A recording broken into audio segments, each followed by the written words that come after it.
అసలు ప్రభుత్వాలు ఎందుకు భూమి కేటాయింపులు చేస్తాయి?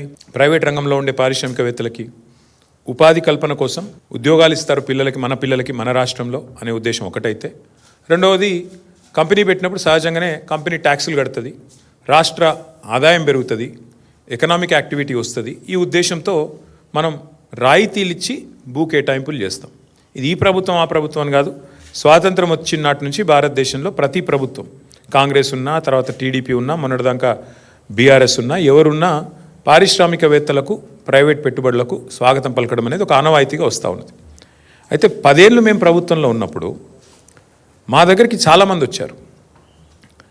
అందులో కొంతమంది బ్రోకర్లు ఉన్నారు, కొంతమంది పారిశ్రామికవేత్తలు ఉంటారు. వాళ్ళు వచ్చి ఏం చెప్తారంటే, సార్ హైదరాబాద్లో మాకు విలువైన భూములు ఉన్నాయి, నాకు నాచారంలో ఒక 10 ఎకరాల భూమి ఉంది, గతంలో ప్రభుత్వమే కేటాయించింది, నేను అక్కడ పరిశ్రమ కూడా ఒక 10 ఏళ్ళు నడిపినా, కానీ ఇప్పుడు పరిశ్రమ మూతపడిపోయింది, ఇప్పుడు ఆ 10 ఎకరాలు నేను ఏమైనా చేద్దామంటే నాకు మరి అది పారిశ్రామిక జోన్లో ఉంది, అక్కడ నేను అపార్ట్మెంట్లు కట్టుకుంటా, నాకు పర్మిషన్ ఇయ్యి అని చెప్పి కొంతమంది బ్రోకర్లు వచ్చారు.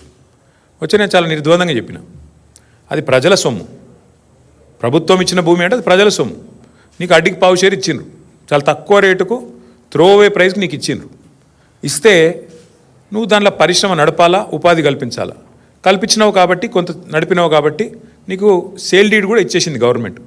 కానీ ఇవాళ నువ్వు అపార్ట్మెంట్లు కట్టుకొని మొత్తం డబ్బులు నువ్వే మింగుతా అంటే అది చాలా తప్పు. ఎందుకంటే అక్కడ ప్రైవేట్ రంగంలో ప్రైవేట్గా కొనుక్కుంటే అక్కడ 50 కోట్లు ఉంటుంది ఎకరం నాచారంలో. మరి నువ్వేమో ఎప్పుడో 20 ఏళ్ళ కింద తీసుకొని ఇప్పుడు దాన్ని ప్రైవేట్గా మొత్తం నేను మొత్తం గుటకాయ స్వాహా చేస్తా, నాకు మద్దతు ఇయ్యి అంటే నేను ఇవ్వలేను బాబు అని చెప్పిన. సరే మాకు డబ్బులు ఆఫర్ చేసినారు, చాలా చేసినారు, అట్లా కాదు సార్ మీకు ఇంత ఇస్తాం అంత ఇస్తాం, nothing doing, we will not do this, we will not entertain this అని చెప్పి మేము ఆ రోజు ఎక్కడా కూడా ఇట్లాంటి కన్వర్షన్లకు మేము తావు ఇవ్వలేదు. కానీ ఇవాళ ఎంత పెద్ద భూ కుంభకోణం అంటే ఇవాళ రేవంత్ రెడ్డి ప్రభుత్వం తెరలేపింది సామాన్యమైన భూ కుంభకోణం కాదు.